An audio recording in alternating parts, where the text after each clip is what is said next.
Good morning, everybody. Good morning, everybody. Good morning. Good morning. We don't get started, we won't get done. Welcome to the 177th meeting of the ECCL. We're old timers. More or less. I'm going to start the meeting with the Pledge of Allegiance. Mark? I pledge allegiance to the flag of the United States of America and to the republic for which it stands, one nation, under God, indivisible, with liberty and justice for all. Thank you. I'm going to start the meeting with recognition of new members, people who haven't been here before, just want to introduce themselves, starting in the back there. I've been here before, but I brought my friend Roberto. Also from Terra Vista. No, he's from Country Creek, but we both passed down some correction things, and I tried to get our new park ranger to come. We have a brand new park ranger who's only been there a month, and he's young. He's very young. And we have a new board, the Friends, and we need some new members, and we need some volunteers, so please come and join us. Yeah, it's only $25. Who wants to write a check? Cash, you take cash? And then you get free eye exam. Hired eye surgeon. I got eye surgery, so anybody need anything? You're smiling, that's a deal. She's a wonderful lady, by the way. Thank you. Other introductions? See any other hands? Let me just introduce Cecil Prendergast, our continuing county board member. We finished a very successful election. Thanks for the Estero support. Thank you. Moving along, the fire district reports, Chief Prendergast, Chief Vanderbrook. You gotta give him another job. He doesn't have enough to do. Thank you, Scott. Good morning. For those who don't know me, I'm Scott Vanderbrook. I currently serve as the fire chief for Estero Fire Rescue. I'm going to be real brief. I've got to be over at Hertz at 10:30 for another meeting. A couple things that we're working on in Estero Fire Rescue. We have 2 new hires that start Monday. I think I talked about that before. They're replacements for one that was a promotion and one that will be retiring. But over the next 3 to 4 years, we will be hiring 9 to 12 people to staff our new station out on, at the place in Corkscrew Road. It's about a 3 years out. But what we're going to do is try to phase those in over the next 3 to 4 years and not hire a large group at one time. One of the other things that we're working on right now is that I've been spending a lot of time with Steve at the Village, and the amount of property that's being bought up quite rapidly by developers in the Village, that probably in 2 to 3 years or 3 to 4 years there won't be any property left to buy in the Village. So what we have done is we've sat down with my staff and we've looked at a 5, 10, 15, and 20-year plan on how Estero Fire Rescue is still going to be able to provide the great services that we do as the district, the Village, and the district out east grows. So last week I started acquiring some property for Estero Fire Rescue. So I'm currently in negotiations or talking to 4 different types of people, and I'm not going to give those out because it's trying to work some deals, but we're trying to get land for us too for 5, 10, 15, 20 years. Not that we'll build on it immediately, but if we don't do it, we won't have it, or it'll be such an astronomical cost it wouldn't be fair to taxpayers. So that's kind of what we're looking at, is that trying to look long-term out so that we can still provide those services. So I'll leave it up for any questions for Estero Fire Rescue, anything that's going on that we're doing, anything you want us to do, anything we're doing wrong, anything we can do better. How was your experience up north? Let me talk I'll talk briefly about that. We still have an engine crew up there. At one point, we had 15 personnel of Estero Fire Rescue up there, which is an entire shift for us. They've been working nonstop since the day of the storm. Our first crews were left the Ocala at midnight to drive into the storm so that they could be there at daylight to start search and rescue, our USAR team. They were very successful, worked a lot of hard hours, and the Panhandle it's quite devastated. If not worse than Hurricane Andrew, it definitely is as bad as Hurricane Andrew in '92. So they did a lot of hard work, not just us, all the fire departments in Lee County sent people up there in the region, but it was quite something else, and we can all knock on wood that Irma was very kind to us compared to what they're dealing with in the Panhandle. So, yes, Commissioner. That was my question, Scott, was about the experiences that we had up north. It was an eye-opener for some that have never been to something like that. Some of our new firefighters, some of our command staff that's been there before. You know, I worked in Hurricane Andrew in '92 on the Panhandle in 2004, 2005 when they had the bad storms. But it is quite something, and not only did the communities, Mexico Beach, basically the entire community's devastated, but all the first responders' homes up there were destroyed. You know, so it's hard for those guys to go to work to protect the community when they know their home is gone and they've got to start over. So, you know, we played an important role in supporting them, just like when Irma was here, we had some teams from out of town that helped us out. So it's going to be a long recovery from them. You know, you don't see it on the news anymore, but it'll be a 10-year recovery for them easily. What about the fire stations up there? Were they hardened? Did they survive? And what about our stations right here with, say, a 120-mile-an-hour storm hits us? We're good here. We've been through Cat 4, you know, with Irma. We've been through Charlie. Their stations were not. Those communities up there are not very. They're poor. They're poorer community. They don't have the tax base. Their stations are just tin buildings. I mean, the roofs were gone. Stations were totally gone. So they've got to rebuild fire stations in a lot of the areas, just because a lot of the departments up there were volunteer, so they didn't have a lot of funds, and they didn't have really hardened structures like we do. Our new facility out at Station 45, we're going to build that to about 175 mile-an-hour wind capabilities. So we're pretty good with what we have here, but they're not up there. So, other questions? Thank you very much. Thank you. Is Dave or Alexis here? I have not seen them. Okay. Right along, then the next item in the agenda is the village report. Councilor Katie Carrington.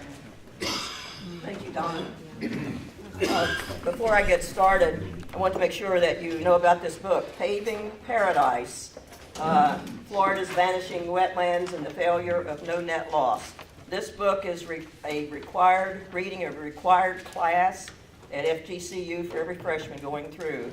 And what Scott just mentioned is about how the wetlands were destroyed in the Panhandle. This was in 2009, and how the wetlands were destroyed up there, and if they had had more wetlands, they would not have suffered the experiences that they did during this hurricane. If you can get it. I picked it up at Barnes & Noble. They had to order it, but you can get it on Amazon. But it is an excellent book. Written in 2009, you think it was written yesterday. What's the name of it again, Katie? Paving Paradise. Paving. And it's by Craig Pittman. Paving. And professor at FGCU told me that every student has to take it. Before getting started, everybody in this room, you know, you have memories of where you were on a certain day and a certain time.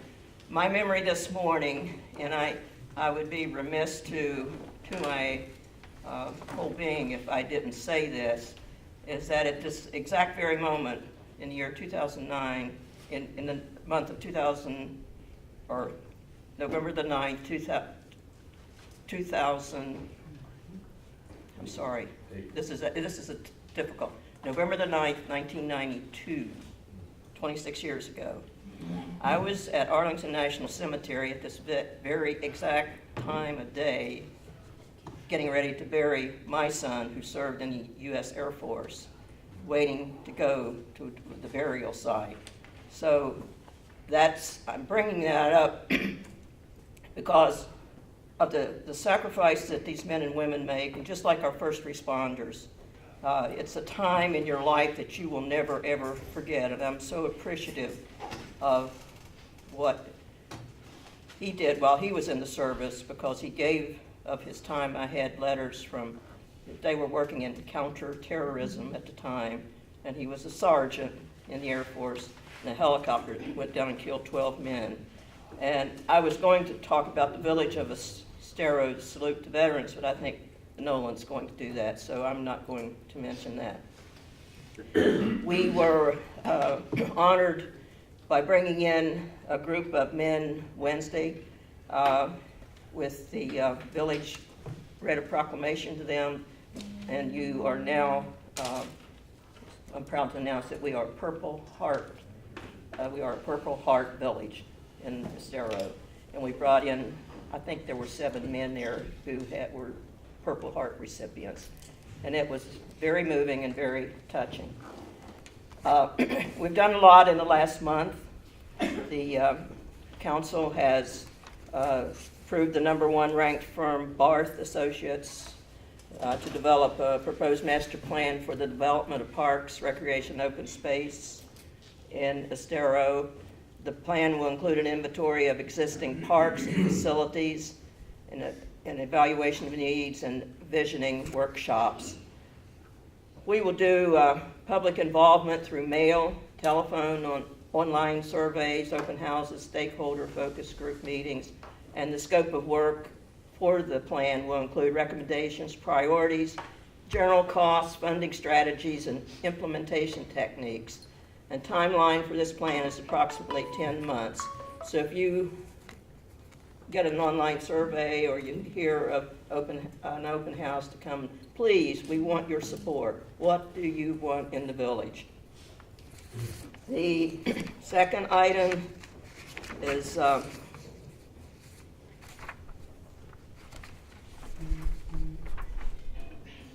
council approved a zoning ordinance for a new hotel at Miramar Outlets.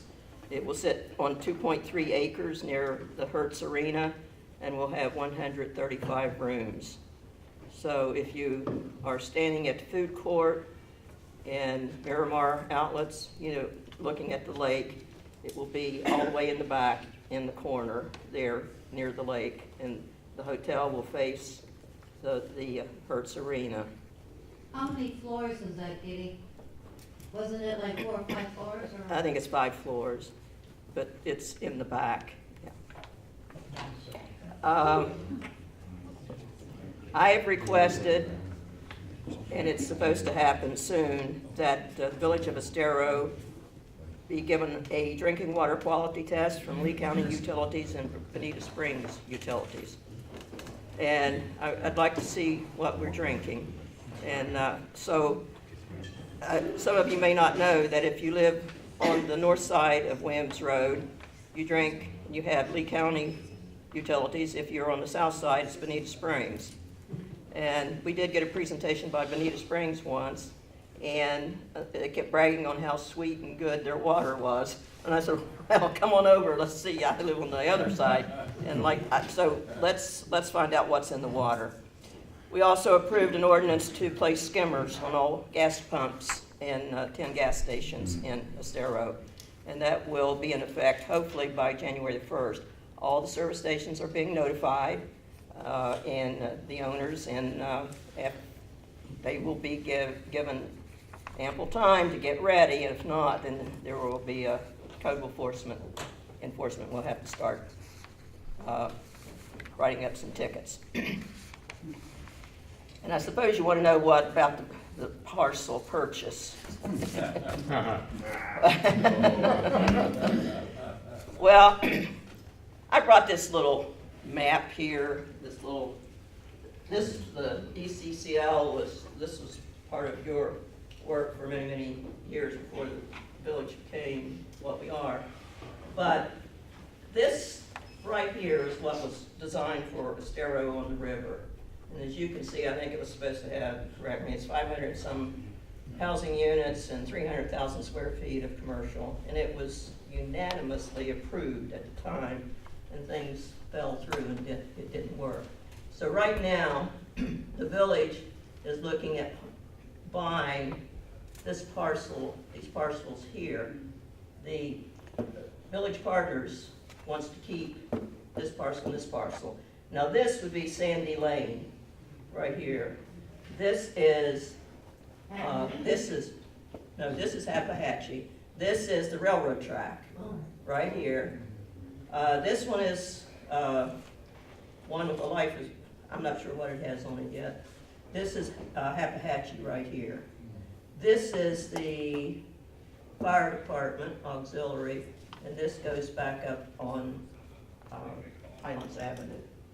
So we have a resolution, and the resolution, I'm not going to read all of it, but this is what we have entered into and agreed upon. The resolution of the Village of Council of the Village of Estero authorizing the purchase of 62 plus or minus acres adjacent to the Estero River, determining that it is in the best interest and welfare of the village and its residents in providing an effective date. Whereas the Estero River is an important tributary to the Estero Bay and is designated an outstanding Florida waters by the Florida Department of Environmental Protection, which means the river is worthy of special protections because of its natural attributes. Whereas the Estero River is listed on the Florida Department of Environmental Protection's statewide comprehensive verified list of impaired waters for impairments with dissolved oxygen, fecal coliform, iron, and nutrients. Purchasing lands along the Estero River will protect the river and its banks from development, thereby protecting waters of the Estero River from additional pollutants. Many residents believe there's a need for more parks and green space in the village. The Center for Disease Control and Prevention report that parks and trails can improve health through increased physical activities, improve mental health, and provide safe places for exercise away from busy streets.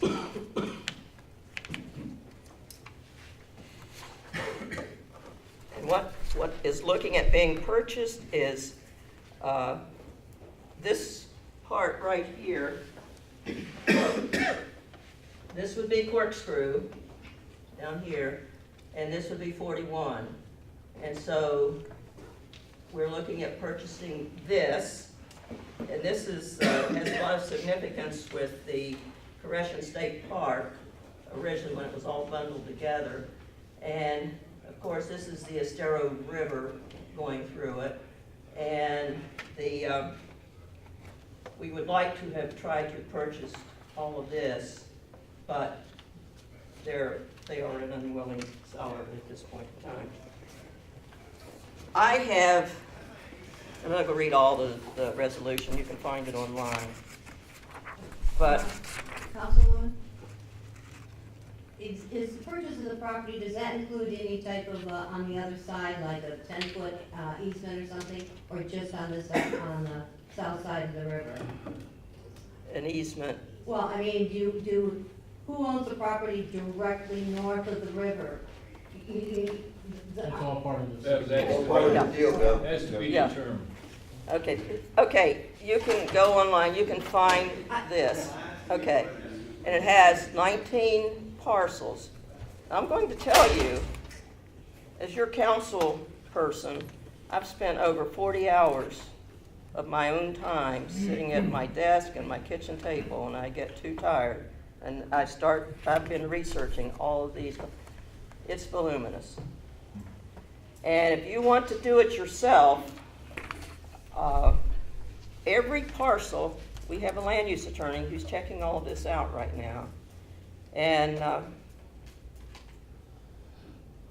you have to go back to the years 1900, and you'll find that I found a lease that someone in when was it? I can't remember, it was a 50-year lease. And one of them was still good. And so I've been turning all this stuff in, and we have we want to purchase the property. The village residents have told us that they want this property. We want to purchase it so that we can protect that corner. Okay? That's what we keep hearing. We've got to protect, it's mentioned earlier, that's just about all the land. We have a situation right here where there's supposed to be a 99-year lease on it, or in life states not known. You can't find it. And so it's renewable at $1 a year. So we're trying to find out, is it or isn't it? Then in my research, I found that Appalachia, you know, the Conservancy wants to buy the Appalachia, you know that. Right. Okay. Well, they're held up now because there's a reverter clause. It's online. Check all this out. I wish you would. I wish everybody in this room would go to Lee County Clerk of Courts, go to the official research part, and start looking at these strap numbers. It will blow your mind. They have a clause, Save Our Creeks Incorporated has a reverter clause saying that you can't have it. It's ours. And it's on there. They just filed a lawsuit. It's online. Go check it out. And it would be great. You've got to be, I have to be transparent with you and tell you what I have been finding in this search. And we have until December the 12th. That's the deadline. And if everything doesn't work out, I don't know what will happen. I don't know if you, as the residents, would want us to vote on something where somebody's going to live someplace and have control over it. And we're paying for it. That's your call.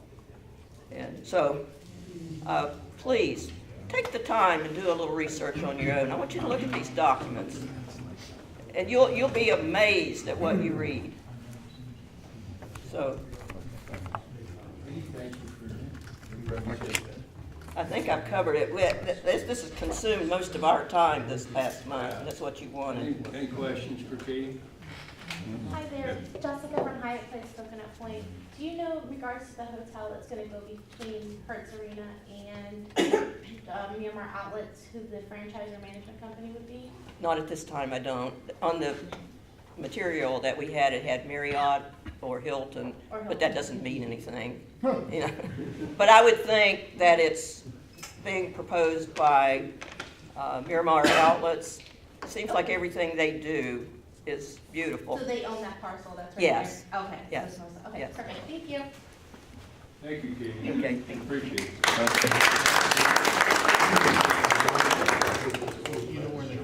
We have several announcements that need to be made. I'd like to start out by talking a little bit about the Evening Under the Shadow Wood, which is an annual fundraiser. This is the third year that we've had this in support of the culinary program at Estero High School. And it started out 3 years ago to try to raise about $15,000 so that the students could go up and compete, I believe in Orlando, in a statewide competition. Don, excuse me, could we just move that map over a little bit, because Yeah. we can't really see your slide. Thank you, Bill. Thank you.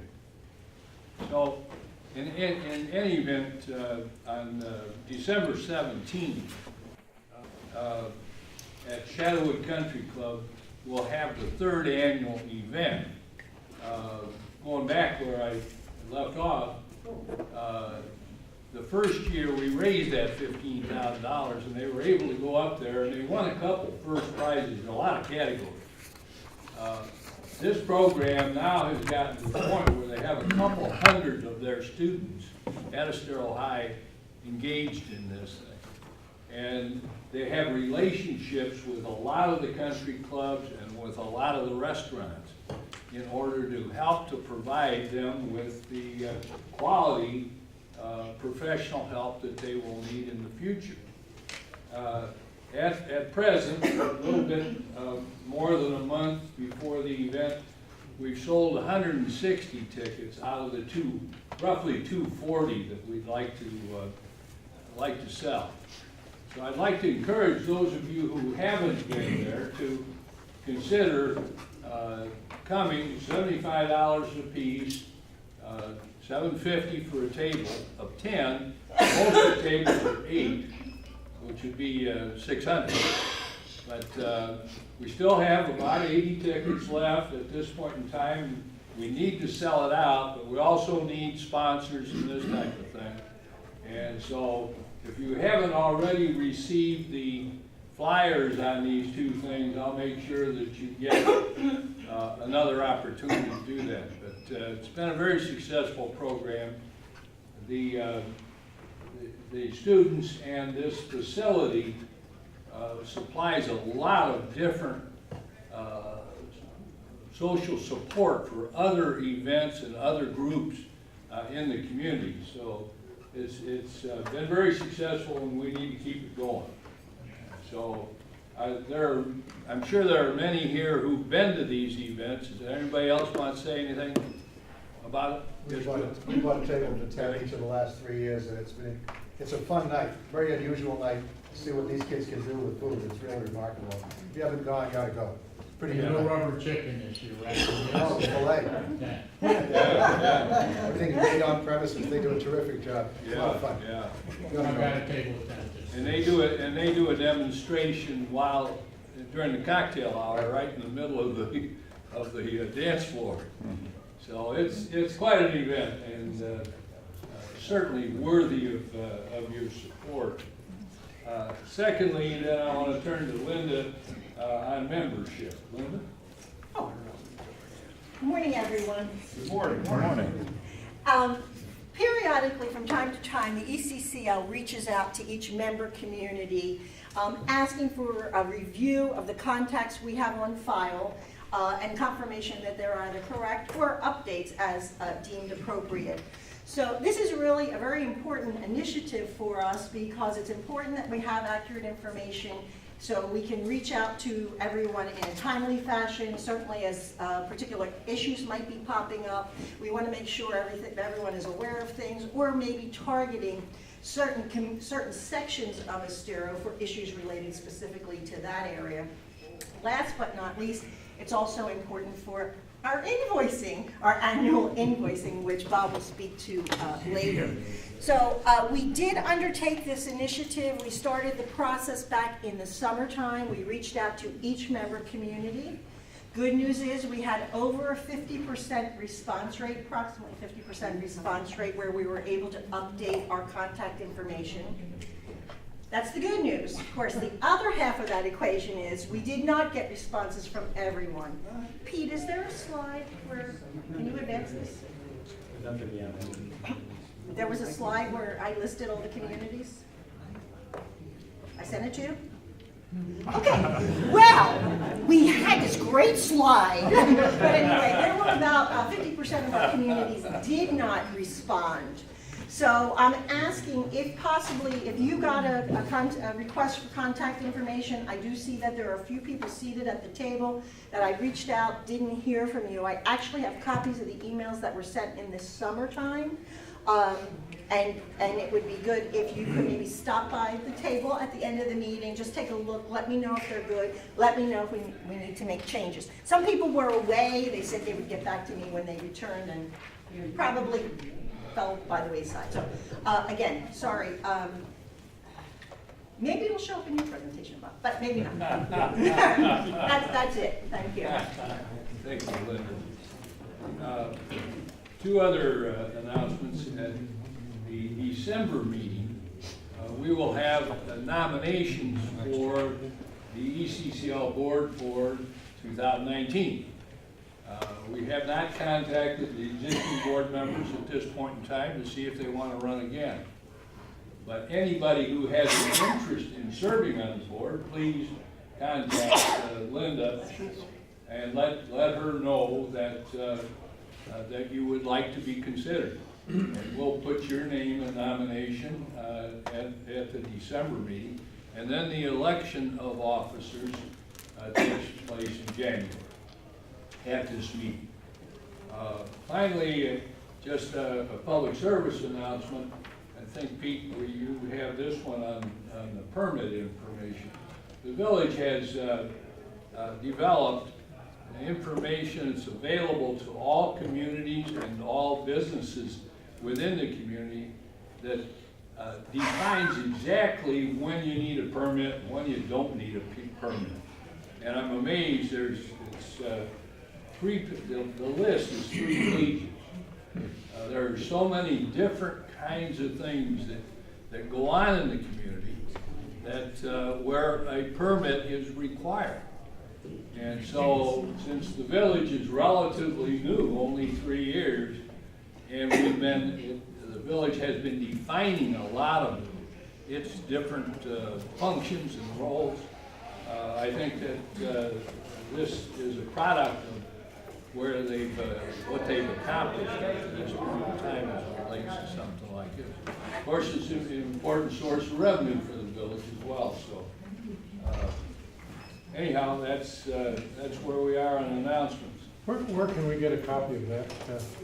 I think we've distributed it already, but it is on the website. Marilyn, can you answer that? I'm sorry, what? The permit information, he asked where they can get it. It's on the website. It's on the website, yeah, esterofl.gov. Okay. Thank you. Does that apply to other government agencies like Lee County Utilities, It's CDDs? Strictly Estero. Oh, Yeah, it but does within- mention the CDs. Yeah, but CDD's another government agency, do we really have to ask permission? I'm gonna send that note into the land use attorney to them. Yeah. We don't answer the HOA, so do I really answer to Estero too? Yeah. Because Lee County Utilities can do whatever they want, wherever they want, they're not gonna ask the village. I take a look at it, Mark. I don't know how much application it might have to you as a CDD director, right? Okay, thanks. Moving right along. John, don't forget Nolan. Pardon? Don't forget Nolan. Nolan and I have talked. We're coordinated. Okay. Thank you for your help. Just don't do that. The next section of the agenda, we like to set 10 minutes aside for your time. We listen to a lot of us giving reports and stuff like that, but every month we like to hear what's going on in your area of the community and are there problems and issues that we all need to be aware of. So is there anybody who wants to make a comment, suggestion, request? Yes. Like I say, we had recently some incidents in our community that were representing a threat to some of the individuals in our community. We really didn't know where to go and how to handle it. We sought the help of the Sheriff's Department, and I would strongly recommend to every community to get in touch with Heather Turco, who will present, as she did to our community, a program of personal safety. And it was well received, and it's very important, particularly with all the things going on in Lee County generally, with regard to either serious or minor incidents of crime. So that's my suggestion to all the communities. Her name is Heather Turco, and she's with the Sheriff's Department. Okay, thank you, Herb. Other comments, suggestions? Yes, Joe? Well, one of the concerns about the folks living at Rookery, and my partner and teammate here has raised this, so while Councilwoman Arrington is here, perhaps she might take this to follow up for us. I know it's been raised by Marcia. Is what do we do about getting commercial structures to clean up their roofs and tiles and things like that? The community is really starting to look slummy, shabby. Not so much within the communities themselves, but within the commercial structures in this village. Sounds like a code enforcement. We do have lovely codes for building, Katie, but when one drives around or I bring a guest from wherever, Europe, and they go, great. And they sit quiet, and they notice these lovely red tiles are jet black. I suggest you On contact the the north code side. enforcement officer Well, at the we village. asked that last time, and no one was sure that that's in their Did purview. you talk to them? The gentleman who was here last time, I forget, took notes. He said, Joe Gerber, I believe, is Joe Gerber? No, he's the judge. well, I'm just asking for the whole. Stan Knight, and Mary Gibbs. Yeah, it's Mary Gibbs. Mary Gibbs is on top of it, and Stan Knight is the one who goes, he's excellent. You know, we've had a lot of problems, I understand, with not enough construction workers down here. And It's just roof washing. just that. Yeah, that's all we're discussing. So it's within the village of Estero, not in Absolutely, a. establishments that are built. And I would And we definitely ask for those lovely architectural details. contact Mary and Stanley. But you see it, you know, it's like if you live in the mountains and you see snow, and you forget you have those peaks around you, and somebody comes and looks and goes, oh my goodness, how beautiful, and you go, oh yeah. You just get used to. I suggest you talk to Mary Gibbs, and she has jurisdiction over the code enforcement department. Very, very responsive. I mean, Yes. you'll get some good information at least on that. Thank you, Kate. Do that step and report back to us next month, and we'll go see. If that doesn't work, we'll continue to explore other alternatives. Other questions, comments, suggestions? Okay, moving right along. Is Molly Grubbs here? I don't see her. Oh, hi, Molly. You're hidden over there in the corner. Molly Grubbs from Lee Health. Just got promoted to a new job. I think she's now in charge of community and business relations. Is that what it says? Yes. Yes. Congratulations. So, Thank you. very prestigious and important position. And Molly has, as you know, spent the last 3 years getting Healthy Life off the ground. Healthy Life. Here first at Coconut Point, and now in Lehigh and Cape Coral. And all of that is under Molly's jurisdiction, as well as this other part. Very, very helpful to the community. Thank you, Molly. Thank you, Don. So I am here today to remind all of you about the exciting open house that we are hosting for Lee Health Coconut Point. It will be held a week from Saturday. So the date is November 17th. We're going to kick off the day with a 5K and a walk. So you can plan to join us at 7:30 a.m. if you want to get your steps in for the day. The 5K walk, it is $30 to register. Those proceeds go to some of our chronic disease management programs that we have in the community. Healthy Life Center and the Shipley Center, which is located at Health Park. We are co-sponsoring that 5K, so that's going to kick off our official day. And then we will start at 9 a.m. with our remarks from leadership. We'll have an official ribbon cutting at 9 a.m. And then we will open the doors to the community for them to take tours of Lee Health Coconut Point. So we have free yoga classes planned for the day. We have free cooking demonstrations.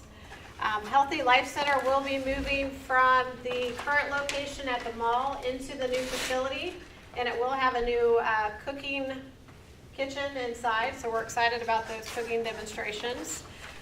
Inside the Healthy Life Center, we'll also have a tech bar, so we'll be training folks on MyChart, teaching about the Lee Health app as well. And we'll be taking tours of the emergency room, showing you the Lee Physicians Group upstairs. We'll have physicians there, we'll have schedulers there, so if you have neighbors, if you are looking for a new primary care physician, have questions about providers, we'll have staff there that day that'll be able to make appointments for you.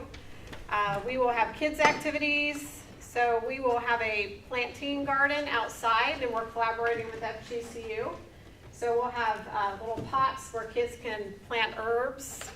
If any of you know Too Tall Tori, she's the tall lady on stilts. At some of the community events, she'll be there to make balloons for the kiddos. And I think those are some of the highlights. It is free to attend. It'll be from 9 a.m. until 1 p.m. We do expect, I would say, 500 to 600 people in attendance. We'll be delighted if more than that show up, but that's what we're expecting. And I know I handed out flyers at my last time I was here, but today I brought you our newest Healthy News, which the entire paper is dedicated to Lee Health Coconut Point. If you turn to page 7, there is an ad on this page with more information about the open house. Okay? Any questions? Thank you, Molly. Yep. Let me just add a couple comments on it. Opening this facility on December 3rd is really such an achievement that is just almost unbelievable. But early in October, Lee Health wanted to run 7 tours of the facility every Tuesday and Wednesday during that month. It needed 140 people roughly to 20 each tour. We sent out an email, and that many responded one day. Just this last week, Lee Health wanted to do 90 simulations of different kinds of interactions that the new staff will have with the public as they open their doors. And each of those, they needed 90 volunteers who act like they're the customer, that type of thing. They're the client. And those people needed to be there for a minimum of 3 hours, in many cases 4 hours.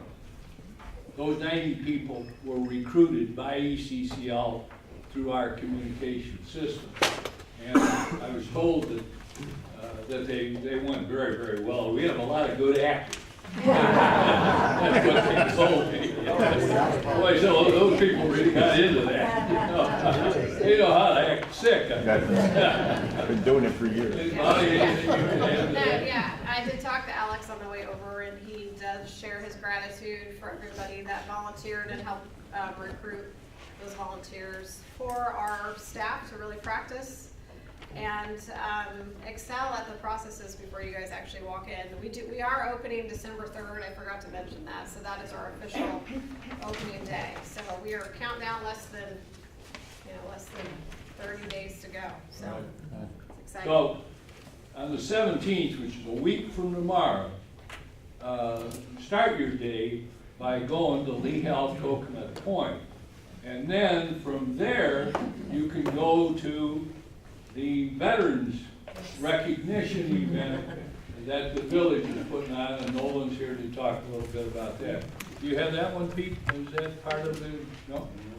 We have a copy of the slide to thing that's everybody. going out, I think maybe it went out within the last day or so, announcing both of these and how you can link the two of them together. Yeah. Thank you. Go ahead, Nolan. Yeah, and everybody in here is well aware of the fact that the way we stay informed and the way we know what's going on in the city of Estero is because of Marilyn Edwards right over here and the great work she does in Park.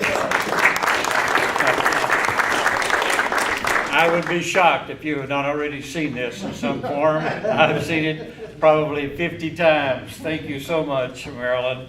And I'll pass these around if you want to take another hard copy for your use or use in your community, that's fine. But go to the Lee Health Open House, and after you do that and do the tour, you're going to be tired and hungry, and you need to rest. We got great entertainment for you. Lindsey Graham, no, not that Lindsey Graham. This is a local Lindsey Graham, who is a wonderful classically trained concert artist who lives right here in Stony Brook. We'll be doing 2 different sections of patriotic and pop music as concert entertainment. for our enjoyment, just to sit and listen. The main purpose of this, of course, is to honor our veterans. And I could not have told a better story than Katie than what you told earlier. That's why we're doing this, because of people like that. And we want to give sufficient honor to all of our veterans. And the focus will be on that. All the veterans will be asked to come down on a military medley. We'll play their theme song of their branch of service. Ask them to come down front. After that, a 21-gun salute with taps. It'll be a very moving, emotional type ceremony. And that part doesn't start until 12:30. So if you're a little bit late getting there, don't think, oh, I'm late, so I'll miss it. No, as long as you get there by 12:30, you still have time for a free lunch that's provided by the village. And then after the recognition of the veterans, there'll be another 30-minute concert by Lindsey Graham. It's just going to be a great fun day to be together as a village, all aspects of the village. If you have not distributed this in your community, please do so. Or if you have, please do so again between now and next Saturday to follow the open house. Come on up for the honoring the veterans. Salute to American veterans. We hope to see you there for that. Anybody have a question about this activity? If you need another copy of this, I'll pass it around. You all appreciate your help and your involvement, your engagement, your leadership in that. Next item on the agenda is a presentation by Nicole Menendez on the Heart Walk. I chose the wrong seat. I apologize. It's going to take a little bit to come around here. That's good exercise. Yeah, get my steps in. There you go. So thank you so much for having me today. I always like to kind of start off in a room like this and see, by a show of hands, who has been affected by heart disease or stroke, either in their own family or close friends. Yeah, so when we look at this room, this isn't the only room that looks like this. I just had a meeting recently, FSW, with young kids that also look like this, or family members. So when we look at heart disease, it affects 1 in 3 people. I'm sure most of you are aware of the American Heart Association, what we're doing in trying to, our 2020 goal is to reduce heart disease by 20% and reduce deaths by heart disease by 20%. And that's where you guys kind of come in. The Estero Heart Walk has evolved. We've actually partnered with Lee Health and created what we're calling the Southwest Florida Heart and Wellness Fair. So that will be March 2nd.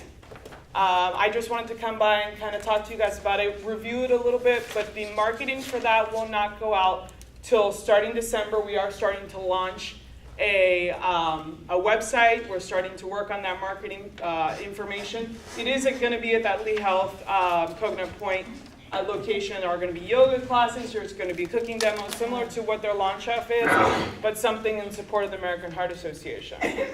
What I really wanted to come here with you guys is we're looking for liaisons in each community to get involved. So a liaison, hopefully, from each community to come to these meetings to support, to help build this new fair. I've created a sign-up sheet that I can pass along, and you will receive communication from myself, from our ED, Kelly Kliwa, and we can kind of keep you in the loop and invite you to all our meetings and make sure that we are creating something that your community wants to see. Okay? Any questions? Make it short and sweet. So I'll hand this out. I'm also going to hand out my cards. If you need anything, I'll hang out in the back as we kind of end everything, and you can come ask me any questions. I know it's very, I guess, intimidating to ask questions in front of everyone, so please ask me in private, that's fine. But as we see, it's something that's definitely affecting our community. It's majority even in this room. So yeah, let's get involved. Let me get a few liaisons kind of signed up, and then if you have any questions, please grab one of these and reach out to me. Okay? Thank you. Yo.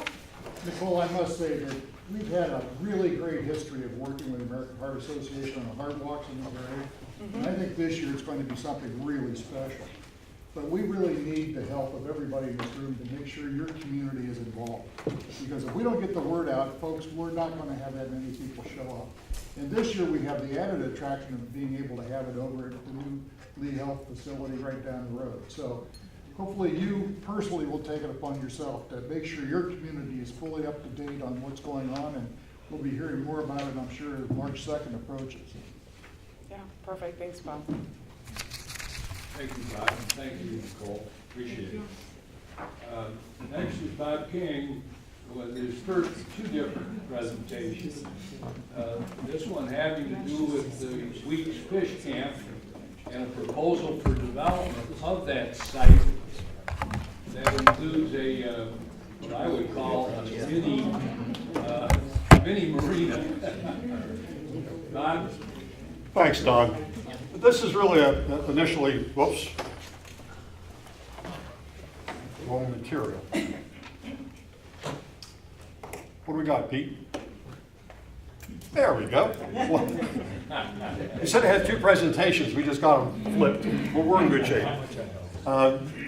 Last month, we talked about the Weeks Fish Camp. It's the development of a 30-acre piece of property that used to be owned by the Weeks family that's now owned by the London Bay Homes Group, and is proposing to put up a development and a reopening of the marina that was used before. This is a general overview of the property. You can see, there, it's a little bit better. See the red line? That outlines the 30 acres. You can see the Coconut Point Hotel. Hi. Got a pointer here someplace. Yeah, that's the high rise. What I want to do, that's London Bay Homes. There is a website, and I think it's important, and we'll publish this information, that you go to the website, because as this project goes forward, that material will be kept up to date so you'll know what's happening. They're looking to build continuous care 300 units and a reactivation of the marina. The property is in Bonita Springs. This is a general overview of the property. It shows the buildings that you see there, A1, A2. A2 is actually a 20-story, actually it's 22, 23 stories. It's 20 stories over parking. A1 is another 6-story building, 4 stories in the memory center at the bottom right-hand corner. The important thing to us, that the residents of Estero are most interested in, is the marina at the bottom left-hand corner. We don't currently have access to the Estero Bay for power boaters. People who want to go fishing enjoy a towable power boat. The public information request by the group that owns the property was submitted this week. So the process that we talked about last month is now underway. As far as that public meeting was concerned, we said it was important that if you could go, to you do go. There were about 100 people showed up that brought in some good questions, addressed the issues of how the road ramp was going to work based off the layout that was shown. The majority of the public comments didn't really have anything to do with the buildings, because what we're really interested in Estero is being able to get our boat in the water. So that was really where a lot of it centered. There are some frequently asked questions that answer a lot of the issues that a lot of people do have, and they're on the website. I would really encourage you to go to that website to stay current with what's going on. This is a more detailed look at the part that we're most concerned about, and that is the public parking for boat, trailers, and trucks.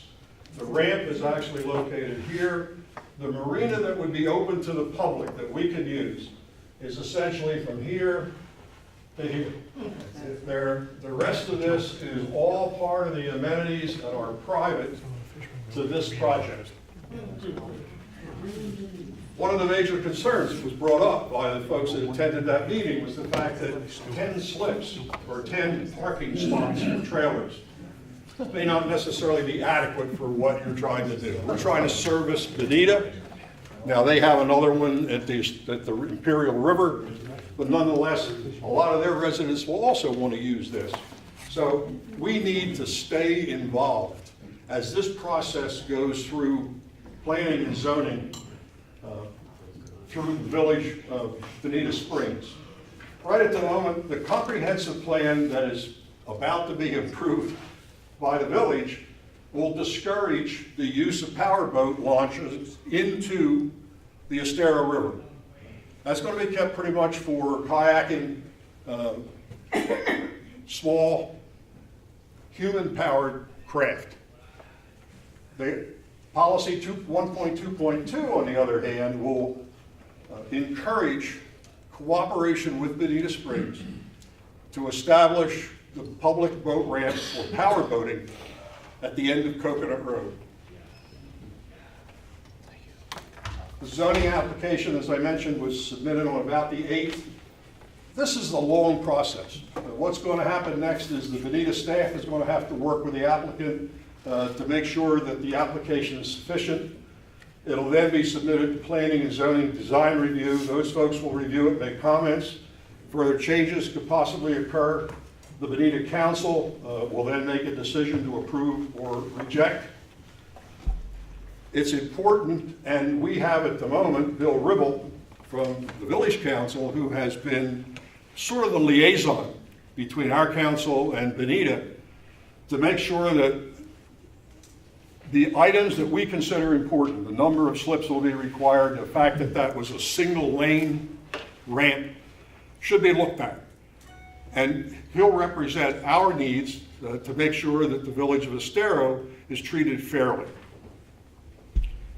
It's also going to depend on us to continue to stay involved. And we will keep you informed about the meetings that occur as this goes forward through the approval process so that we can participate anytime public input is permitted. The next Transportation Committee meeting is November 15th at 9:30 at Fine Mark Bank. This subject will again be on the agenda, as will Corkscrew Road. The village has just gone forward with the design company selection for improvements on Williams Road at the high school. So that's a project that will be going forward very shortly. There's a lot of good things happening. Is there any questions about the Weeks thing that I can answer at this point?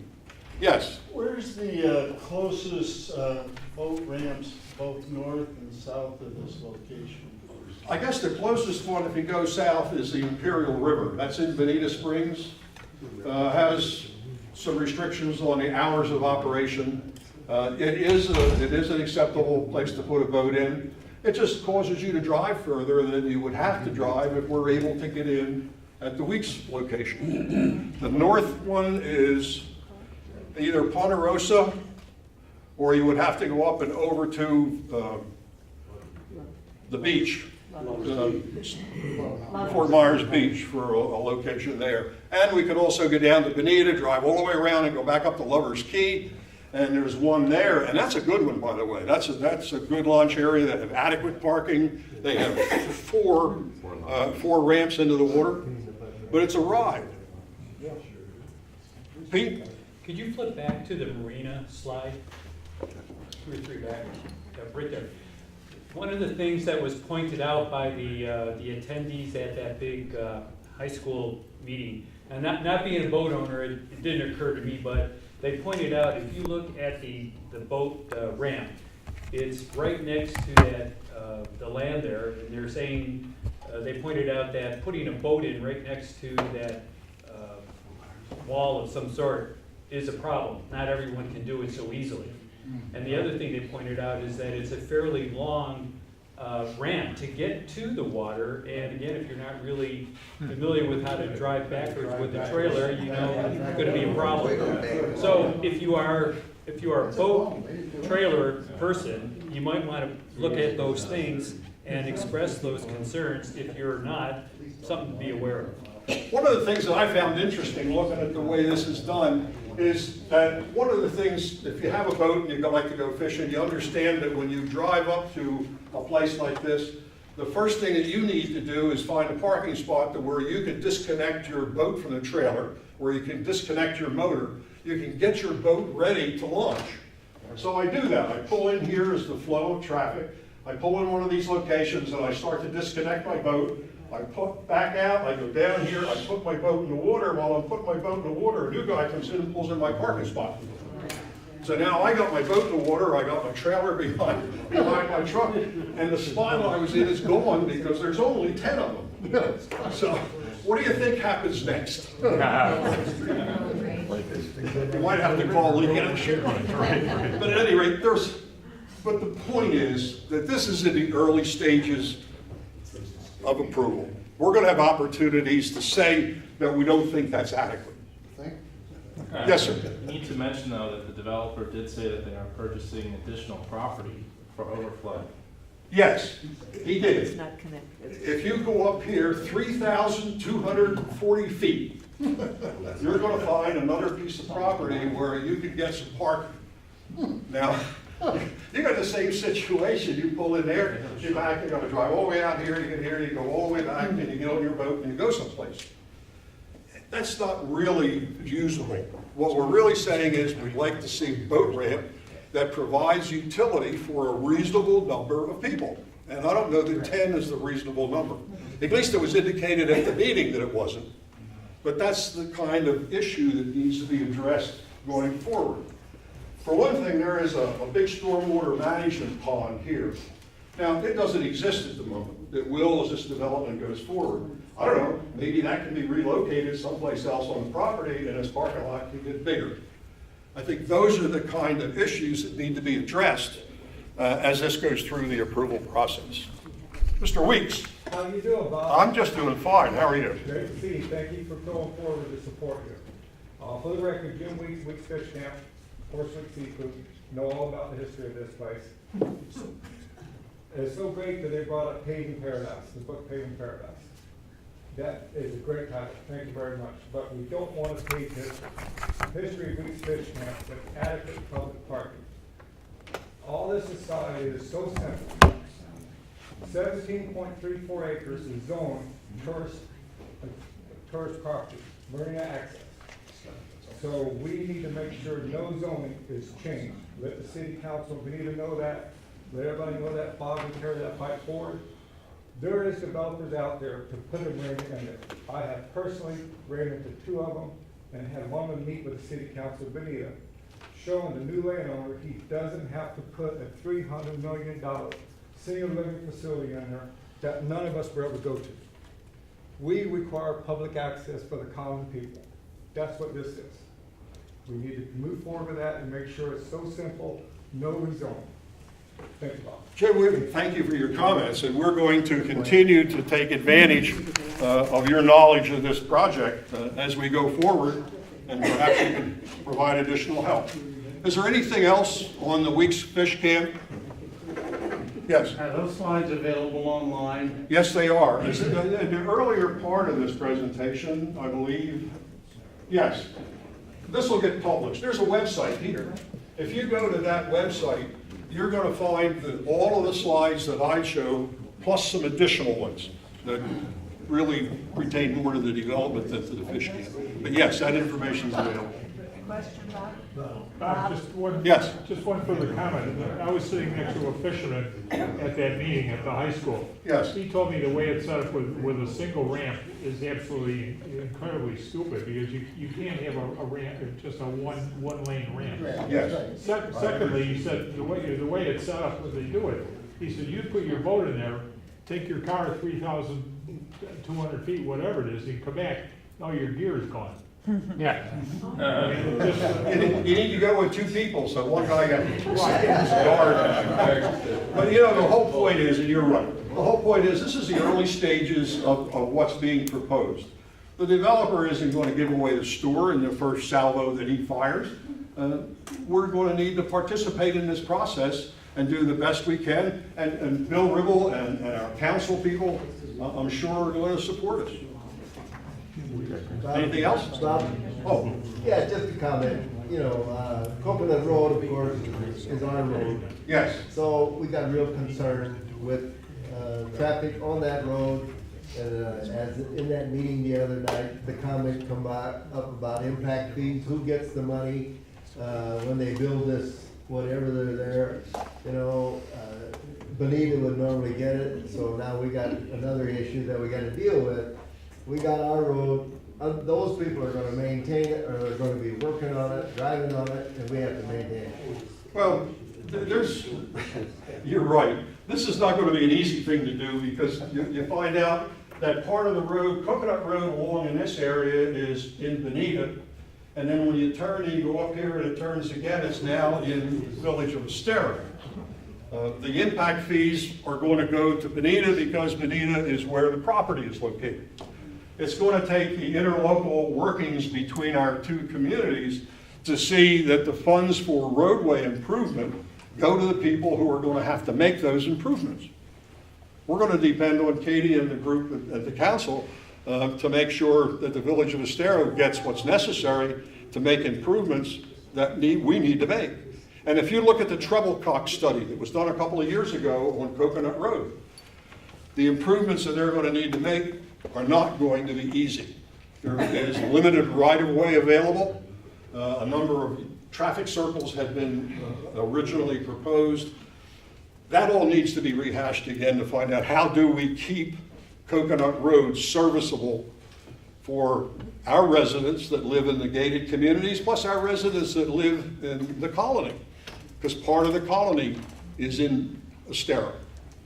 So this is going to go on for the next several years. This isn't something that's going to happen overnight, so we'll keep you current. Anything else? Bob? Yes. It is our tax dollars. I'm not a boater. I don't have a boat. The boat ramp I think is important. But the developer, London Bay Homes, stood up and he was so proud that he was gonna pay $2 million in impact fee for roads.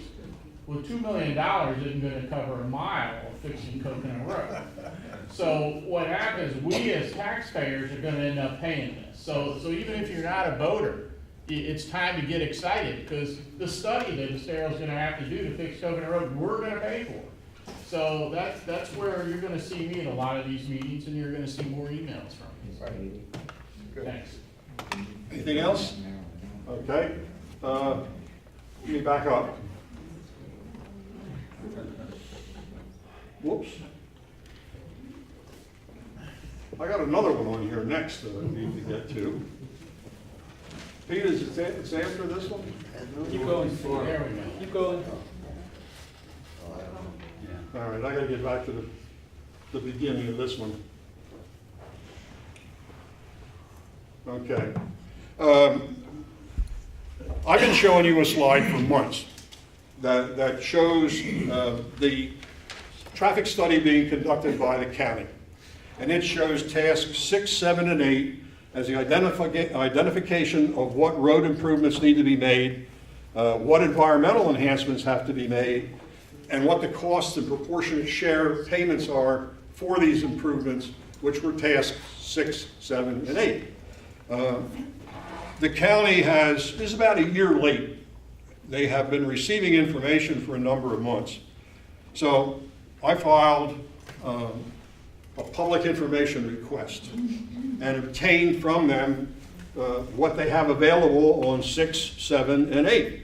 So instead of saying it's coming, we've got information today. First of all, what it showed on task number 6 of what improvements are going to need to be made. This is a typical cross-section of Corkscrew Road from Ben Hill Griffin Parkway to Alico.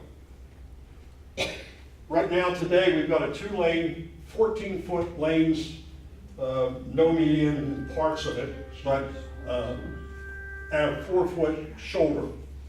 The new proposal that they're coming out with is 4 11-foot lanes, a 4-foot buffered bike path, and a 12-foot shared use path. That's not a bad cross-section. If you look at some of the comments from the Complete Streets people that have been proposed now for the last several years on how to calm traffic, they say calm traffic, make the lanes a little narrower. Yet the normal walker and more senior bicycle person away from the roadway. They've done that here with a 12-foot shared use path. So all in all, that's basically what Corkscrew Road cross-section is being proposed to look like. The costs associated with doing that, and I know that these numbers are almost impossible for you to look at essentially from Corkscrew Road, Ben Hill, Griffin to Bellaterra is about $26.6 million. From Corkscrew Road, Bellaterra out to Alico, another $20 million. You've got about $15 million worth of improvements that are related to wildlife crossing and drainage issues. What I'd like to do at this point is turn the presentation over to Pete, because task number 7 was the environmental issues. 8 was the roadway improvements, and I've shown you basically the cross-section. Pete will go through the next section 7, and I'll finish with 8. Is it there? Yeah, go back. Okay, yeah. I didn't mention this at the beginning, I needed to do this. Just to make sure that you understand, the following material that I just presented was obtained through a Freedom of Information request. The information has not been recommended for approval by the staff to the Board of County Commissioners. They are still in the processes of massaging all of this information. So they're not ready yet, but we've been waiting over a year. So I filed this request to find out where are they. And we got back probably 150 pages of material, boiled down to a little bit of what you've seen. But I really want you to understand that the basis for the presentation is really the results of a public information request. Bob, isn't the way the road's gonna look on Corkscrew how Estero's making Estero Parkway look? Pretty much? Yeah, to a large degree. In fact, that was a subject at this past week's Wednesday meeting, was the developer, the contractor, Brundage, was presenting information about how Estero Parkway was going to look. It resulted, well, it didn't result in what I felt was a real clear-cut understanding of what happens next. I think what it really resulted in was a number of questions were raised that still need to be resolved on how do you handle narrowing, calming, some of the complete street stuff. How are they really going to be implemented? Curb and gutters were discussed as a way of being able to get landscaping in closer to the road as opposed to the method that was originally proposed. So it's going to get, it needs to get some more massaging. But close, it's somewhat similar. So it is somewhat similar. There are complete streets concepts incorporated in both plans. Okay, thanks. Yes? Yes? Thanks. I thought that the state requirement for bike lanes had gone to 7 feet.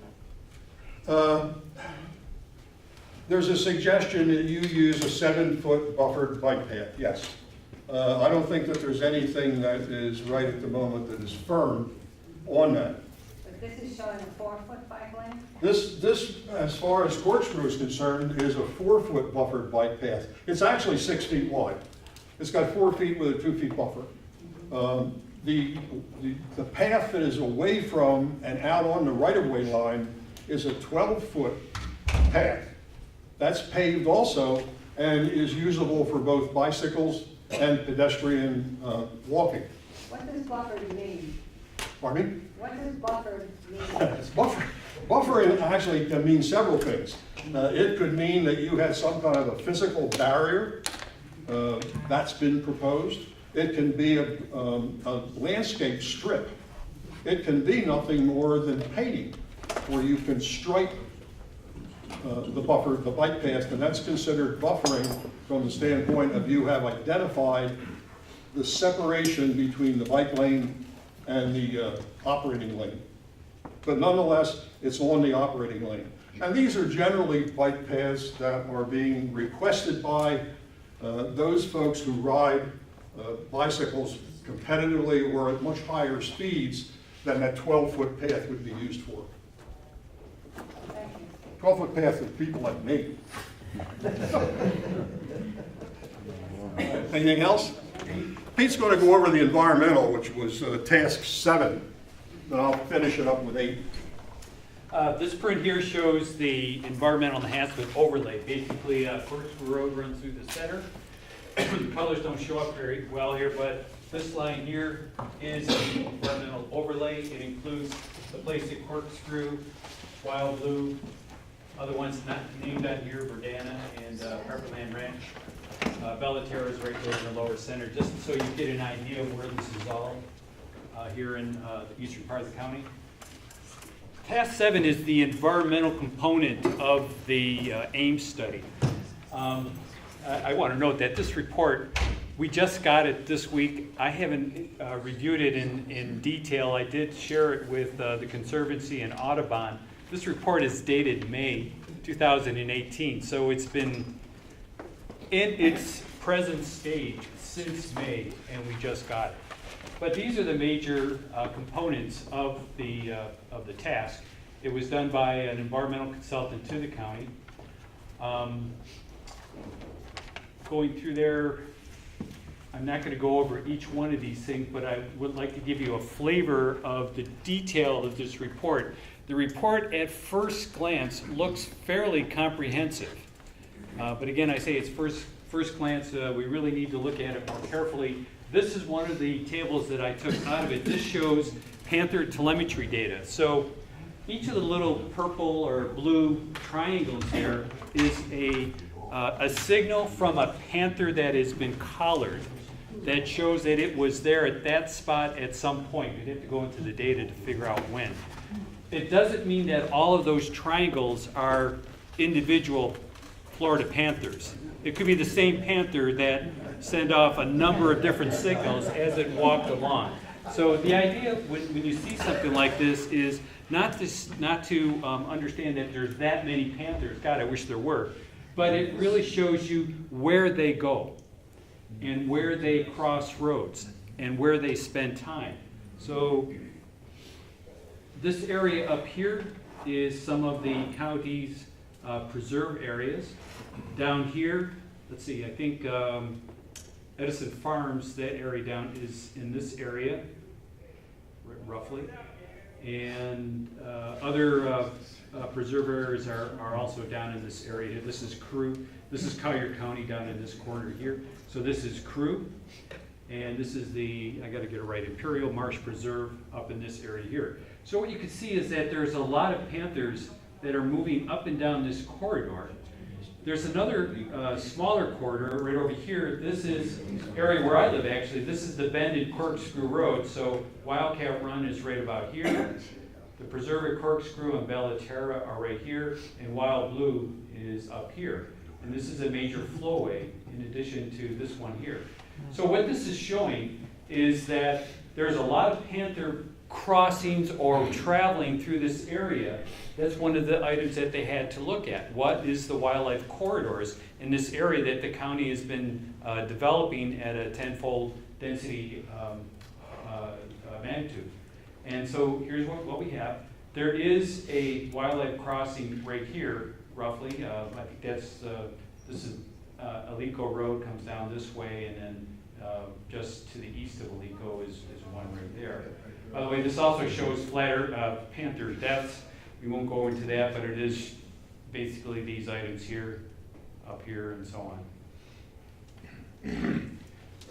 Okay, so that first drawing shows where the panthers are, where they cross the roads. And this is a following figure in this section of the study that says, okay, now that we know where panthers go, where should we think about putting wildlife crossings? And that's what this figure shows in here. I'm not saying that this is correct or not. I'm just saying this is the level of detail that this report has gone into. So if we look back where we saw there was a major corridor this way, so they're looking at two different crossings right here. This is the one that's already there. This would be a new one. This is one that is over by the Wildcat Run and the Preserve and Bellaterra and Wild Blue. This one is paid for. It is not yet installed. It was paid for by mitigation funds that the developer at the Preserve of Corkscrew paid to the county to do. So the county has held up that construction until they figured out what to do with widening Corkscrew Road. These two up here, are proposed or being thought about, and that's what all of this is. Unfortunately, I wish I could show you all of that. What does all this cost? Well, here's a table that's out of the report that basically I would call this is the first draft or first run through of these numbers. Fairly significant. These are the, oops, sorry.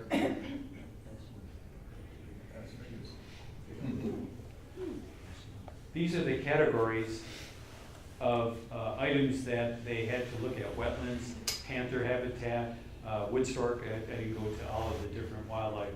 And these are the costs in these particular corridor areas that they're looking at, or that they've estimated. So whether these numbers are true and accurate, I don't know yet. The report hasn't gone through any sort of review as far as we know. Those numbers then get factored into here. Bob, you want to pick this back up? Yep. We'll pick it up at that point. Any questions on the environmental aspects right now? The report, it is, we did gain it as a freedom of information, and I've been told that once you do that, it is now public information. So it is available. I don't know where it is available yet. It's probably not on the Corkscrew Road website of the county's site, right? I don't know that it is available through any other means than a public information request at this point. However, I have the website for it, so if you're interested in it, just let me know and I'll There's a question, Pete. yes. Can you define a wildlife crossing for me?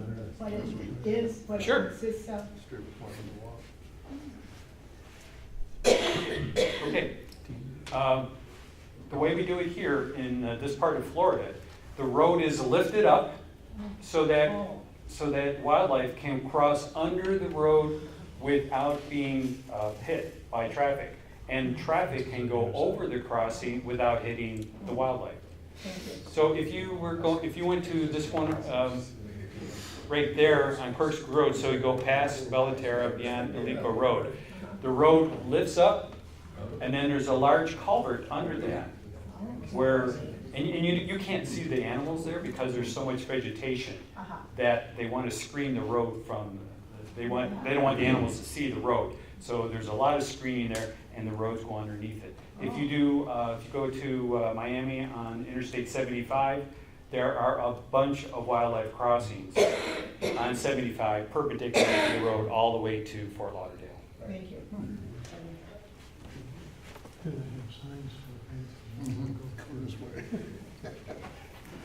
Okay, we'll try to wrap this up.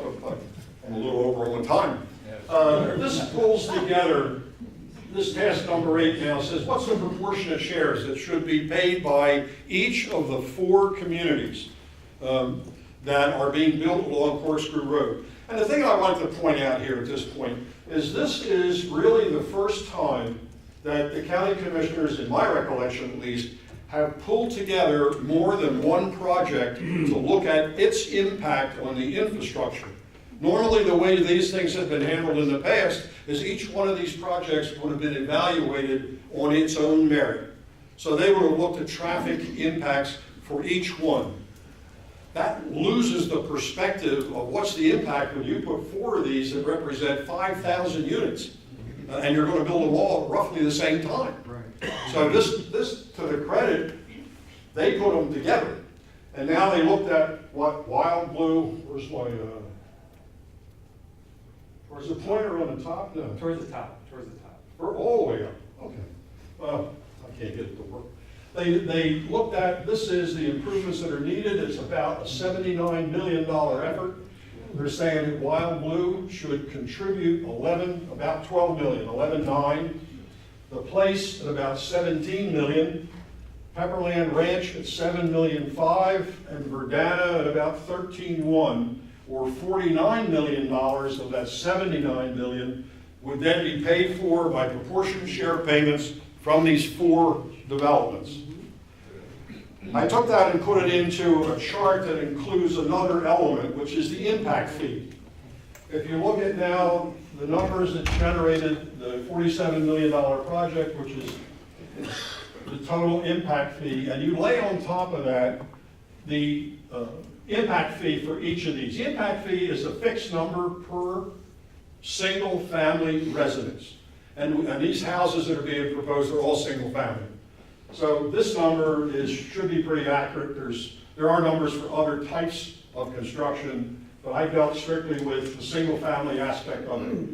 The number of $4,498 per unit represents what was passed by the Board of County Commissioners prior to the adoption of the budget at a 45% level of what the consultant says was necessary to make the improvements of the infrastructure. If you pull those together, that turns out to be about a $20 million number. You put the two together, you have $67 million that has now contributing to a $79 million project, or about a 15% shortfall. Commissioner Kiker, or Prendergast, excuse me, that was here earlier, had pointed out to me that I failed to put in the growth increment funding portion, and also some leftover money from another account out of the general fund. That will improve this number. That will make that downfall or that shortfall even smaller. So I think that they've done a reasonable number. Well, the other thing I did just for my own curiosity was I applied impact fees at 100%. Because that's what we were all lobbying for. When you do it at 100%, this number becomes $91 million. So now instead of having a 15% shortfall, you've got a 15% contingency for all of the overages that are going to occur as this thing goes through to completion. So what you're saying, Bob, is that shortfall is money out of taxpayers who don't live in these particular units, correct? That's correct. That's right. So it's our money. Yes. Yes. It isn't going to be assessed back to the developments that are already there. It's going to be spread over the county. Oh, that's the other presentation. Can I answer any questions? This is, we've been waiting a long time for this 6, 7, and 8 tasks, and we finally got some numbers. Yes, ma'am. Do you know yet who the design company will be that's going to design that expansion of Corkscrew Road? Not at this point, because that's where this process is at the moment. They are going through qualification of vendors, and then the selection of who. Yeah, I got a shock. They're going through the selection process for who will do the design. And then there'll be a public information officer assigned? Yes. One of the things that I had shown you a month ago when I first got some information on the approval of the budget, the fiscal budget for 18-19, was that the schedule for the improvements to Corkscrew Road went something like fiscal 18-19 was the design phase. Fiscal 19-20 was the purchase of right-of-way. 2021 was, and 2022 were the first construction phase, Ben Hill to Bellaterra. 22, 23, 23, 24 was then the construction of phase 2, Bellaterra to Alico. So Verdana and Pepperland Ranch have been approved? Pepperland Ranch has been totally approved, but they do not have a developer identified. Verdana is still in the approval process for, I guess, Pete, they have the overlay approved, but they don't have zoning. I thought they do. No, they don't. Verdana, not Pepperland, I'm sorry. Pepperland is totally approved. Verdana has the overlay, but they don't have zoning. And so these numbers are assuming... Is that true? They don't have zoning approved yet. It goes in front of the Board of County Commissioners on December. I'm sorry, ma'am, I can't hear you. Sorry, they don't have zoning approved yet for Verdana. For Verdana, they do have the overlay? Yes, they have the comment. Okay, so they have gotten the approval to go building density from 1 per acre to 1 or 10 per acre in the overlay. Now they have to get the approval of the zoning. Yes? Okay, I'm sorry, I really won't way over. Bob will be available for answering questions. The next item on the agenda is education outreach council report, and Jim Shields is here to present that. Jim, these are these other documents. Thank you. Good morning. I'll take just a few minutes, about the Junior Achievement Educational Initiative with the Village of Estero. We have 80 volunteer Estero Education Ambassadors that we're going to recognize in the month of December. We'll have a special event to thank these people. The teachers, the principals of our 4 schools in Estero will be there. The invitation is going out today to Derek Matana, who's here in the room. Frank Moser is teaching 11th grade JA Career Success. Derek's teaching JA Economics for Success in 8th grade at the Three Oaks Middle School. And it's interesting that I would note that we've been informed by Three Oaks Middle School that their accreditation submission for this school year, the showcase part of the curriculum will be that junior achievement class, JA Career Success. So I think that speaks very well for the effort that ECCL is making in its education outreach. At the end of this term, we'll have 150 individual class sessions in these 4 schools. It's team teaching. There's a lead volunteer, and then there's a partner volunteer. They're doing an outstanding job. Is this top down? Is this coming from the school board? People telling people what to do? No, the parents are also of these students are doing some of this team teaching, and they're invited to come in and observe and be in the classroom. And we're getting a really nice response about that. This coming week at Estero High School, Naples Daily News will come to do a feature story about JA Career Success, walk into one of the classrooms with the students and do a special on that. On the 14th of November, NBC2 and ABC7 will visit Three Oaks Middle School and do a feature story about going to the classroom about that. This is the group of classes that Derek is one of the presenters on.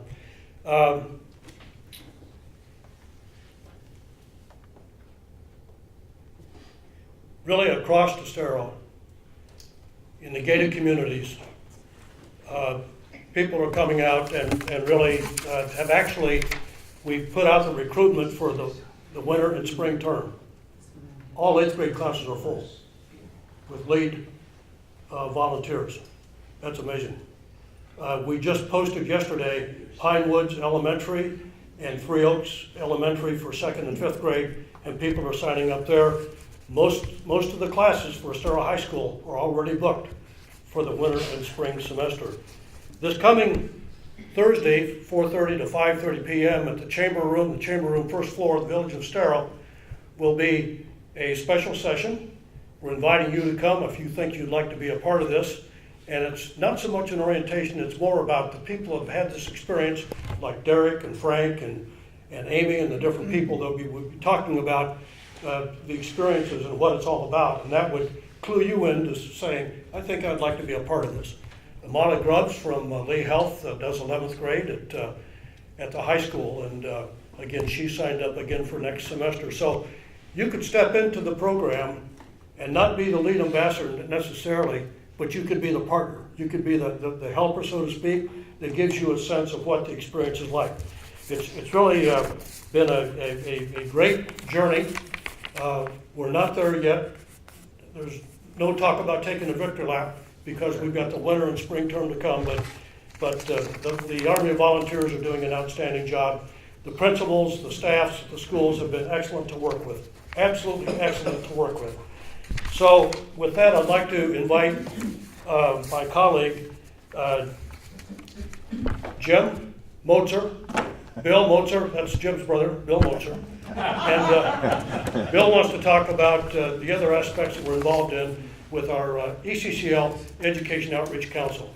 Mr. Bill? Thanks, Ben.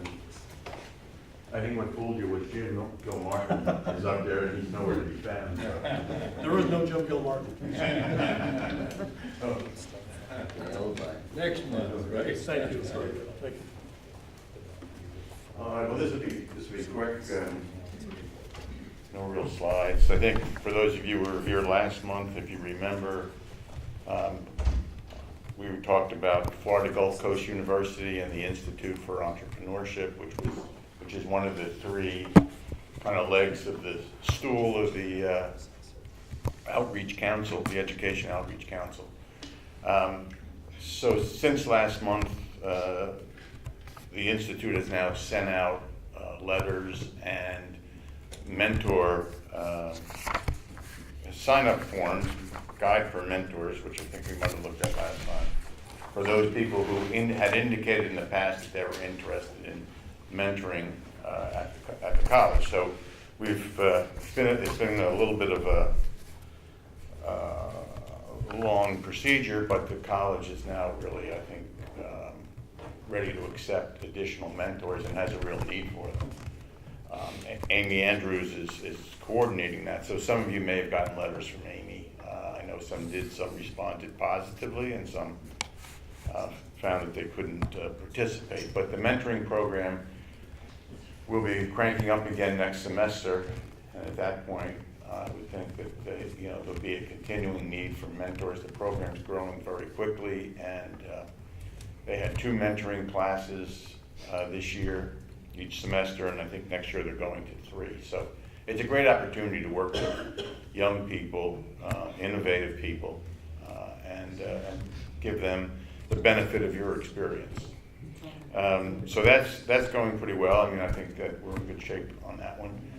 The effort that Kevin Tolliver is involved in, which is the volunteerism at the various Estero schools, is underway. I think Kevin is looking for additional volunteers and is meeting with the school principals on some of the volunteer activities.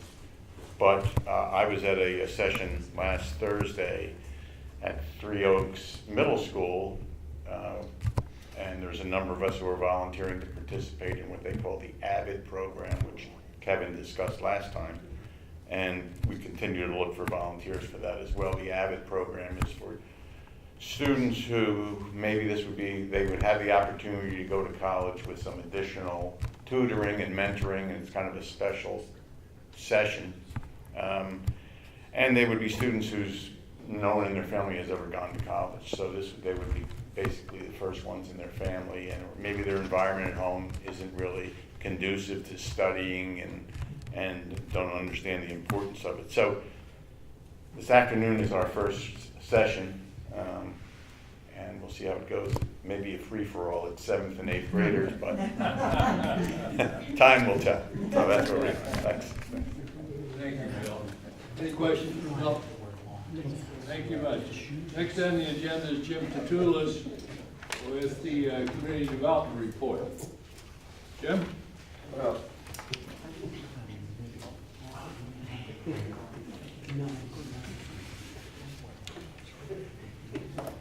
Councilmember Arrington touched on this subject and was giving you a little bit of the insight of what it's going to take to finish purchasing the property. It wasn't just a matter of voting to say we're going to buy it and then we buy it, but there's a lot of detail involved, as she indicated. So I'm just going to give you a little bit of the timetable that's involved with it. This is just a color version of what she presented before of where the property is that we're talking about. And after you look at the property, you'll see how important it is. And there's a couple of aspects to it that are going to go further down the line if this thing gets consummated. Some of the property will then be developed according to planning that's going to be taking place after the property is purchased. Then we'll go through the planning stages, and the village will go through the process of getting requests for land planners to get involved and to come up with a land plan for the use of it. And then some of it will then be developed for the village, and some of it will then be excess property, which will hopefully be sold to be able to get enough money to reduce some of the cost of the project. So what we're looking at is that on November the 28th, the council is going to have a workshop discussing all the items that in more detail that Councilperson Arrington talked about. They're going to have a preliminary review of the land use issues, reports from Mary Gibbs, and from Nancy Stroud, who's the village land attorney. There'll be a preliminary review of the real estate issues that are involved, and that's going to be handled by Bert Sanders and by real estate attorneys talking about the legal issues with it. And then there's, after all of that, you got to figure out how you're going to pay for it. So they'll be doing a preliminary review of the financing initiatives and alternates that they could do to be able to buy the property. So that's going to be on the 28th. And then after they've gone through all of that in the workshop, then they'll have another workshop on December 5th, and that's going to be response to one of the questions that came up for the workshop before, a final review of the land use, real estate, and financial issues, and then there'll be a special meeting of the council on December 12th.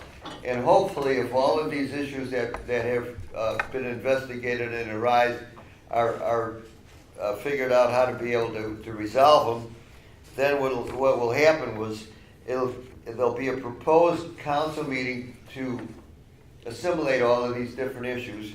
And on the January the 14th, if everything is taken care of, then that's when they're going to close on the property. So it's not an issue of just, like I say, let's vote on it and we'll buy it. But there's a lot of things involved and a lot of details. And once it's purchased, hopefully it's closed on the 14th, then the real work is going to take place to try and figure out what to do with it properly and how to use it for the benefits of the community. So that's just a timetable that is before us, but there's a lot of work involved, and boy, you're putting a lot of work in it to get this stuff to happen. So we thank you for all your work to do it. Any questions? Thank you. Thank you, Jim. Good job. Next on the agenda is Lowell Gerson with the health report. Lowell? I'll just speak from here to save time. The health committee were part of the volunteers of that simulation that went on. Not only did we discuss processes, but also there was some architectural details that came up, like no chairs and places to wait and things like that. So that was good. The plan for the healthy community designation will be now to use data from the years 2016, 17, and 18 as we file our application. The Chamber of Commerce has agreed to be participants in the process, and we're all looking forward to the opening of the new facility on December 3rd, first patient, and you know when the other information is. Also, I suspect we will get involved in the Heart Fair that was just presented earlier. So that's kind of a summary of where we've been very quickly. We're making progress, still trying to make Estero as healthy as we can make it. Questions?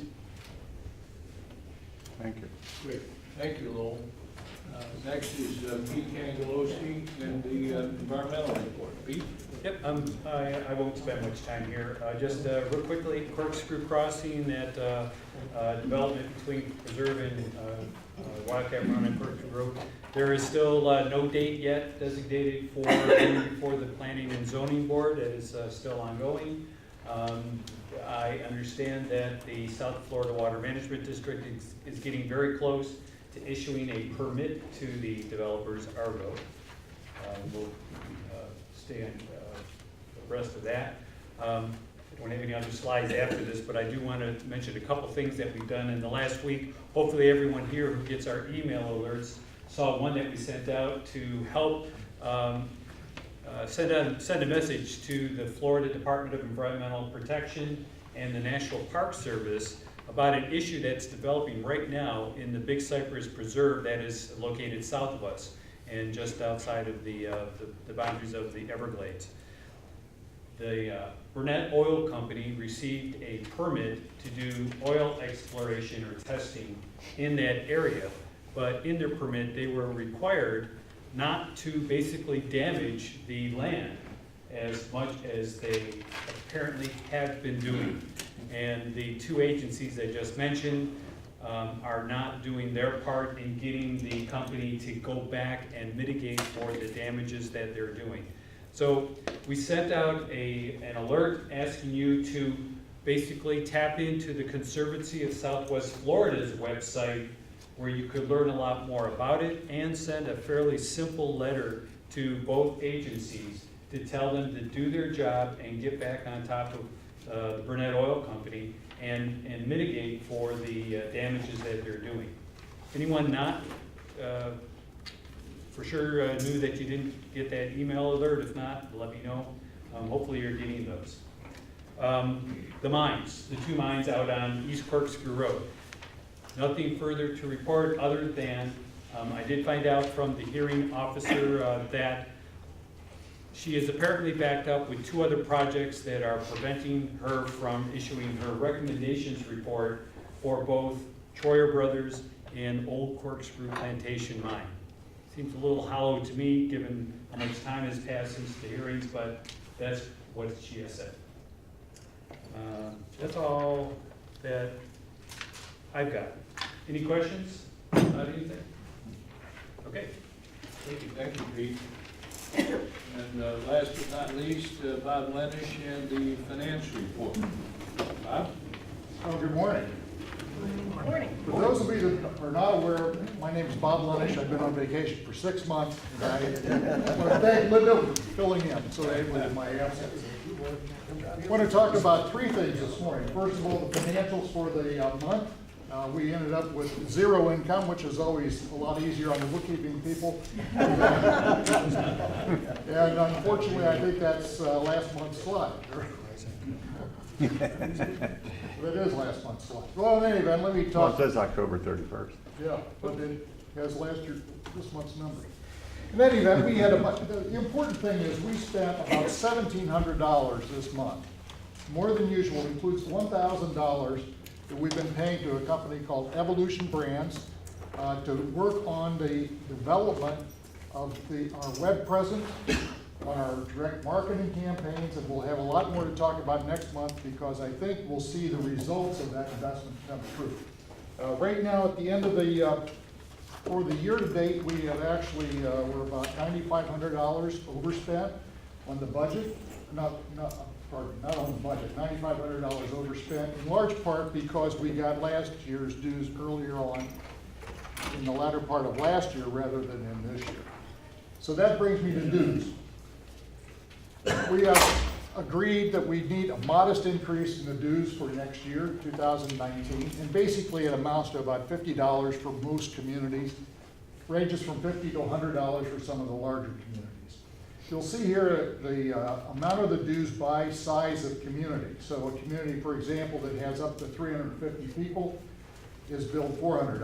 On the other end, 350 doors. Sorry, did I miss? 350 doors. Yes, 350 doors, the charge is $400, right?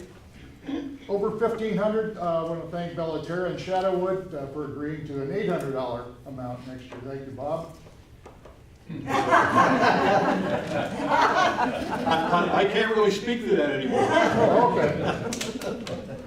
Okay, well, we'll leave that with Mark. In any event, the invoices will be sent out very soon, and they'll be due by January 31st. Now, earlier, Linda talked about the importance of keeping our records up to date. And I will tell you, as a finance person, invoicing and collecting the money from 31 communities is the biggest pain that you can imagine. And why is it? Because only about half of our information is up to date, despite all of Linda's best efforts to get information up to date. And the reason is, as you recognize, many of your communities change your president every year. You usually don't change your rep, but many times you change your management company. So we send a bill to your old management company, and they don't bother to respond to us, and so we follow up. In any event, my point is, we need your help to make certain that the billing contacts are correct. Now, Linda earlier had a list that we didn't get up on the slide of those that we're missing information from. And I'd like to take just a minute to name those communities. Coconut Shores, Corkscrew Woodlands, Estero River Heights, Fountain Lakes, Island Club, Marshland, Meadowbrook, Reserve at Corkscrew, Rolfalo, Reserve at Estero, Riverwoods Plantation, Rookery Point, West Bay, and Wildcat Run. So if you're with us here today, we appreciate your help in getting back to Linda, and I'm sure Linda will follow up and do whatever she can to help you make sure that our information is correct. And Bob, if a representative from those communities are here, I do have a list of who we have on file. You can take it home with you, you can review it, and just get back to me. Okay, great. Thanks, Linda. One other thing I wanted to mention today, and that is the formation of a finance committee. The goal is to benefit in our organization from the experienced finance professionals that we have in our community. For many years, I've done it all myself with much help from Linda. At the end of the day, I have some great experience, but so do so many other financial people in the community. And so we'd like to tap your experience. For your benefit, you'll learn more about the ECCL, and for our sake, we'll end up with benefiting from your experiences. It'll include financial planning, invoicing, budgeting, preparation of reports, etc. Prior financial experience is really important. If you're not computer literate, please do not apply. It's pretty simple. QuickBooks, if you're familiar with that, that's a real plus, but we're not going to expect you to do a lot of bookkeeping effort. It will be a small committee. I don't anticipate a lot of meetings. Frankly, I'm not a big meeting sort of guy. So if you want to get involved in this, a lot of it will be handled by phone call, email, whatever. So we will have an announcement going out to appeal to all of us in the community to help us. It is, I said, it'll be a small group and not a lot of time. So, questions? Thank you. Thank you, Bob.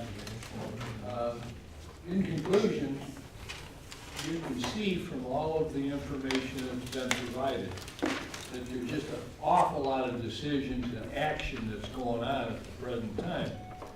And as we enter into the season where, you know, more and more of our neighbors are back with us, it really is an opportunity to help them to get engaged in these kinds of things and participate in the important decisions that are being made by all of the different bodies and this type of thing. We have recently, as Bob indicated, entered into a contract that will allow us to greatly increase our communication reach. We've relied over the years on our email capability, about 4,000 households, and then of course always asking them to share that information with their friends and neighbors. We're told by Tom McDonald, our consultant on these matters, that what we're entering into will triple our reach. All the 40-some thousand people who are Facebook users within the Estero and I guess the 3-mile border around the center of Estero will be receiving all of the same kind of information, but repackaged in Facebook ways, so that if they want to then pursue greater information, there will always be links attached that will take them to that level. But we look forward to that, and it should be a very powerful type of a thing. Right now, it seems like almost anything we ask people to do, about 400 people respond. That's not bad. But we need to further expand that. The strength of ECCL is its communication capability, its ability to engage people in the process. That's what we're all about. And so everything that you can do within your community to foster expansion of communication awareness of all of the different issues that are under consideration at this point in time, very important. I want to thank you for coming and staying, and look forward to seeing you on December 14th at our next meeting. Thank you much. Thank you.